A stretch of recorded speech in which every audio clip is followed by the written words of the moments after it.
हर इंसान की लाइफ में एक ऐसा समय आता है जब उसे ऐसे हार्श डिसीजन लेने पड़ते हैं। मैं भी अभी उसी फेज से गुजर रहा हूँ कि इतनी मेहनत इतना एफर्ट लगाने के बाद भी अगर चीज़ें मेरे फेवर में नहीं जा रही हैं तो मैं इसे एक्सेप्ट करके इस सफ़र को यहीं तक रखता हूँ और अपने लाइफ में आगे बढ़ता हूँ। यूपीएससी प्रीलिम्स 2025 का पेपर ऐसा हुआ जिसकी वजह से मुझे ये डिसीजन लेना पड़ रहा है कि मैं आज से यूपीएससी, यूट्यूब और दिल्ली तीनों छोड़ रहा हूँ। कई सारे रीज़न हैं, सबके बारे में बात करेंगे। तो यूपीएससी से शुरू करते हैं। मेरी यूपीएससी जर्नी शुरू हुई थी 2022 में आफ्टर कोविड। मैं दिल्ली आया था, कोचिंग ज्वाइन किया। कोचिंग मेरी चली लगभग 1.5 साल। 2022 पूरा चला और 2023 में 6-7 महीने चले। 2023 का अटेम्प्ट नहीं दिया था क्योंकि पूरी प्रिपरेशन हुई नहीं थी। 2023 के अटेम्प्ट से लेकर 2024 तक मैंने मेंस का तैयारी शुरू किया। ऑप्शनल, एथिक्स, एस्से, सीसैट, आंसर प्रैक्टिस सब कुछ तैयार किया और 2024 में मैंने पहला अटेम्प्ट दिया। जैसा सब लोग चाहते हैं मैं भी वही चाहता था कि पहले अटेम्प्ट में क्लियर हो जाए, लेकिन यूपीएससी है ये, जैसा चाहो वैसा होता ही नहीं है। पेपर 2024 का मेरा इतना खराब हुआ था, मैंने कभी सोचा ही नहीं था कि इतना खराब जाएगा, इतना पढ़ने के बाद भी। उस टाइम पे कट ऑफ बनी थी 87, मेरे मार्क्स आए थे अराउंड 50, मतलब आधे का गैप। और उसी टाइम पे लग गया था कि इतना ज़्यादा गैप जो है इसे फिल करने में 1 साल से ज़्यादा का समय लगेगा। 1 साल में इसे गैप को फिल करना मुश्किल है। पर फिर भी मैंने जारी रखा और अच्छे से पढ़ाई किया पूरे 1 साल 2024 से 2025 तक। यूट्यूब से भी मैंने काफ़ी ब्रेक लिया। जहाँ मेरी वीडियोज़ पहले आती थी हफ़्ते 10 दिन में, वहीं मैं अब 1.5-2 महीने पे एक वीडियो अपलोड करने लगा कि कहीं ऐसा ना हो यूट्यूब की वजह से कुछ डिस्ट्रैक्शन हो और पढ़ाई ठीक से ना हो पाए, इसीलिए मैं यूट्यूब से ब्रेक लिया अच्छा खासा। पिछले 1 साल में मैं यूट्यूब पे सिर्फ 6-7 वीडियो अपलोड किया हूँ, बट फिर भी 2025 का पेपर एक्सपेक्टेशन यही थी कि सेकंड अटेम्प्ट है, इस बार तो क्लियर हो जाए। काफ़ी मेहनत करी है, लेकिन अब की बार का भी पेपर क्लियर नहीं हो रहा है। हालांकि पेपर बहुत अच्छा हुआ है, मैं बहुत खुश हूँ अपने पेपर से कि मैंने जितने पढ़ाई करी है पिछले 1 साल में उसका रिजल्ट मुझे दिख रहा है। मतलब इम्प्रूवमेंट हुई अच्छी खासी। अब जैसे पिछले साल कट ऑफ 87 था, मार्क्स 50 आए थे। इस बार का कट ऑफ थोड़ा सा डाउन जाएगा क्योंकि अब की बार का थोड़ा पेपर का डिफिकल्टी लेवल थोड़ा सा हाई था, तो कट ऑफ इस बार 82-83 के अराउंड रह सकता है। बट फिर भी मेरे मार्क्स बन रहे हैं 73, मतलब कट ऑफ क्लियर नहीं हो रहा है, बट इम्प्रूवमेंट 1 साल में अच्छी हुई है। तो कट ऑफ तो क्लियर नहीं हो रहा है और इतनी ज़्यादा कट ऑफ नीचे गिरेगी भी नहीं कि क्लियर हो जाए। और रही बात सीसैट की, तो पिछले साल भी सीसैट हो गया था, अब की बार भी हो गया। आने वाले टाइम में अगर मैं कभी अटेम्प्ट दूं तो भी सीसेट हो जाएगा क्योंकि सीसेट मेरा स्ट्रांग है, मैथ स्ट्रांग है, रीजनिंग हो जाता है अच्छा खासा और इंग्लिश कम्प्रिहेंशन वो भी हो जाते हैं क्योंकि ग्रेजुएशन में रहा है इंग्लिश, पोस्ट ग्रेजुएशन में भी रहा है इंग्लिश। तो सीसेट में दिक्कत नहीं आती है, पिछले साल भी हुआ, अब की बार भी हुआ। जीएस की ही बात करें, प्रॉब्लम वही में आ रही है, पिछले साल भी अब की बार भी। पिछले साल भी स्टैटिक के क्वेश्चन हुए, अब की बार भी हुए।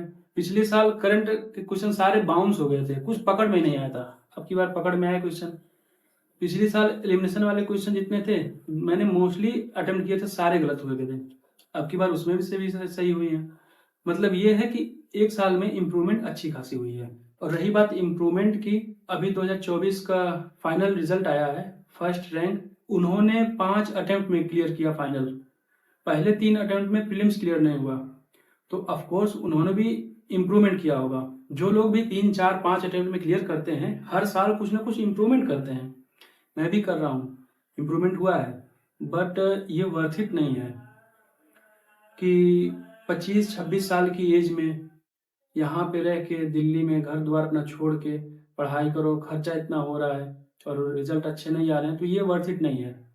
सो मेरी सजेशन में ये है कि अगर आप यूपीएससी तैयारी करना चाहते हो या कर रहे हो या आने वाले टाइम में करोगे, तो अगर इस तरह से आपकी इम्प्रूवमेंट हो रही है, first attempt, second attempt, third attempt, तो डेफिनेटली कंटिन्यू रखना, हो जाएगा। मेहनत से पढ़ाई करना हो जाएगा। बस ये ध्यान में रहे कि उम्र, एज आपकी 21, 22, 23 हो। अगर इस एज से बाहर है, मेरी तरह 25 प्लस हो, तो प्लान बी पे भी काम करना शुरू करना। अगेन वही एग्जांपल, यूपीएससी 2024 के रैंक 1, उन्होंने भी न्यूज़ में बोला था ये कि आफ्टर सेकेंड या थर्ड अटेम्प्ट उन्होंने भी प्लान बी पे काम करना शुरू कर दिया था किसी कोचिंग इंस्टीट्यूट में। आंसर राइटिंग की चेकिंग कर रही थी, मतलब कुछ भी जो भी रहा हो, टीचिंग लाइन में ही रहा हो, बट प्लान बी पे काम करना शुरू कर दिया था।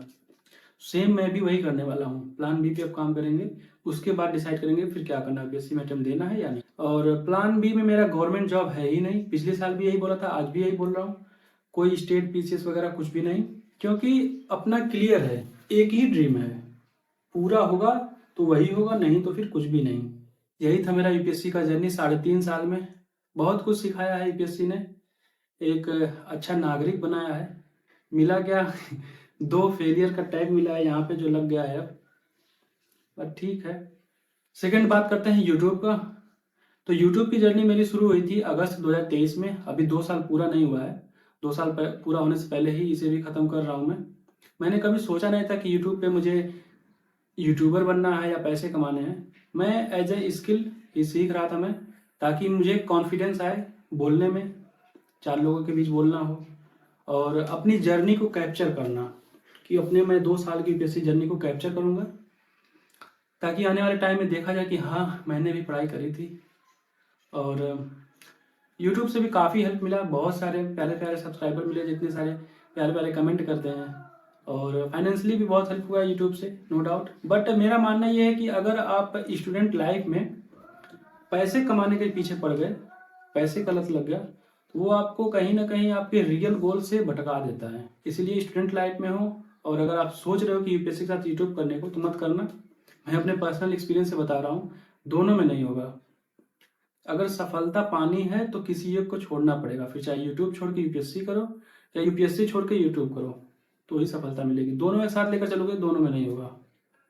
अपना 2 अटेम्प्ट बर्बाद करने के बाद बता रहा हूँ मैं चाहता तो मैं कंटिन्यू कर सकता था यूट्यूब, महीने में 3 वीडियो अपलोड करूँ, मेरा पूरा महीने का खर्चा निकल जाएगा। लेकिन नहीं यार, अब कैमरे के सामने पढ़ाई करने का मन नहीं है। पढ़ना है तो अब अच्छे से ईमानदारी से पढ़ना है, कैमरे के सामने वो दिखावा नहीं करना। इसीलिए यूट्यूब से ब्रेक ले रहा हूँ। लास्ट बात करते हैं दिल्ली का। तो दिल्ली में वही आया था 2022 में, 3.5 साल हो गए यहाँ रहते हुए। पैसे भी काफ़ी सारे खर्चे हुए, एवरेज मान के चलो 12-13 हज़ार रुपये महीना लगता था यहाँ पे।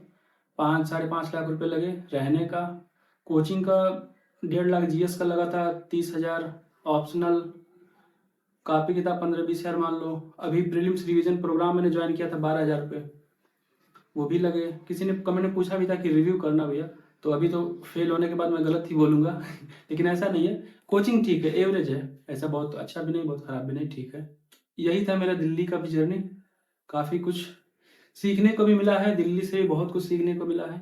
तो वीडियो काफ़ी लंबी हो गई है, ये वीडियो आखिरी है। फाइनल कंक्लूजन पे आते हैं। तो पहला यूपीएससी, अभी तो कॉन्फिडेंस लेवल डाउन है, मैं ऐसा बोल रहा हूँ, थोड़ा सा बैलेंस होगा कॉन्फिडेंस, तो फिर से सोचेंगे इसके बारे में, क्योंकि एक ही लाइफ है, एक ही सपना है, बिना पूरा किए छोड़ूंगा नहीं। लोग 4-4 5-5 अटेम्प्ट में क्लियर करते हैं, मैं 2 अटेम्प्ट में हार तो नहीं मानने वाला, करूंगा जरूर। सेकंड यूट्यूब, तो यूट्यूब से मैं ब्रेक ले रहा हूँ। ये ब्रेक 2-4 महीने, 6 महीने, साल, 2 साल, 5 साल का भी हो सकता है, नो डाउट। मैं वीडियो यूट्यूब पे तभी अपलोड करूंगा जब मैं लाइफ में कोई सक्सेस पालूंगा, और सक्सेस का मतलब सिर्फ गवर्नमेंट जॉब नहीं होता। जिस दिन मुझे लगेगा कि मैंने अपनी लाइफ में कुछ अच्छा अचीव किया है, खुद पर प्राउड होगा, तो वो मोमेंट मैं आप सबके साथ शेयर करूंगा। तो बस यही था हमारा आज का वीडियो, आखिरी वीडियो है। अब काफ़ी दिनों तक ब्रेक रहेगा। मेरी तरफ से बेस्ट विशेज हैं सभी को, जो भी स्कूल में हैं, कॉलेज में हैं, कॉम्पिटिटिव एग्जाम की तैयारी कर रहे हैं, यूपीएससी कर रहे हैं, नीट, जेई, सबको मेरी तरफ से best wishes for your bright future exam and all. अच्छे से पढ़ाई करना, ईमानदारी से पढ़ाई करना, शिक्षा व्यर्थ नहीं जाएगी, कभी ना कभी काम आएगी, ठीक है। माता पिता की सेवा करो, हेल्दी चीज़ें खाओ, हेल्थ पे ध्यान दो, और बस अच्छे से पढ़ाई करो, ठीक है। समय रहते सफलता को पालो, वरना ये जिंदगी बहुत सताती है। चलो ठीक है, फिर मिलेंगे जिंदगी के किसी मोड़ पर, लेकिन मिलेंगे जरूर।